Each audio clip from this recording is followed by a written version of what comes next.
كذبنا وقلنا ما نزل الله من شيء إن أنتم إلا আপনাদেরকে আমি একান্তভাবে বিনয়ের অনুরোধ করছি, আমাদের এটা একটা বিশাল গুরুত্ব। সাল্লাল্লাহু আলাইহি ইয়া রাসূল সাহারা নবী হামারা নূর মুহাম্মদ সাল্লাল্লাহু মাওলা আলী কনফারেন্সে এখন কোরআন ও হাদিসের আলোচনা নিয়ে আসবেন। বিসমিল্লাহির রহমানির রহিম নাবি আল মাজহার আল আজাবি তাজিদু আউনাল লাকা ফি নাবি কুল্লু হামমি ওয়া গাম।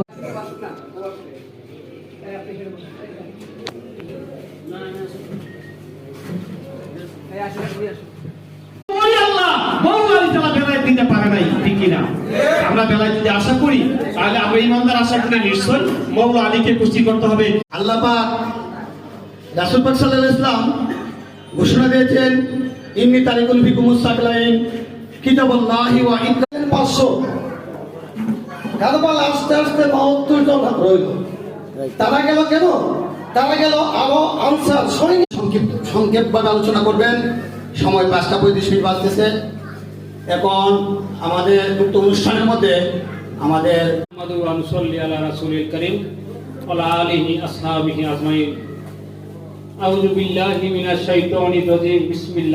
আমাদের আইসি জনাব মোহাম্মদ রফিকুল ইসলাম ভাই এর পর্যায়ে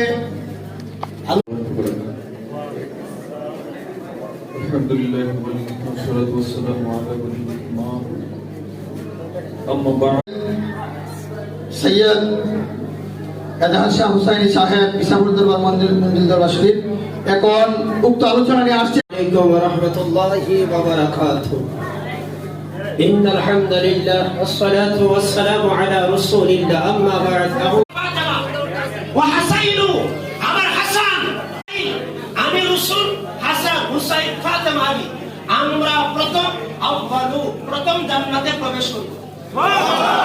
এখন আহলে বাইতের দুশমন যারা, তারা যদিও আমার নবীকে দেখেছে, আমার নবীর সাথে চলেছে, আমার নবীর সাথে রাহমাতুল্লাহি ওয়া বারাকাতুহু।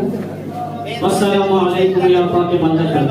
উপস্থিত সম্মানিত অতিথিবৃন্দ, আজকে মাওলা আলী কারামাল্লাহু ওয়াজহুল কারীমের শাহাদাত দিবস উপলক্ষে আগত সকলকে জানাচ্ছি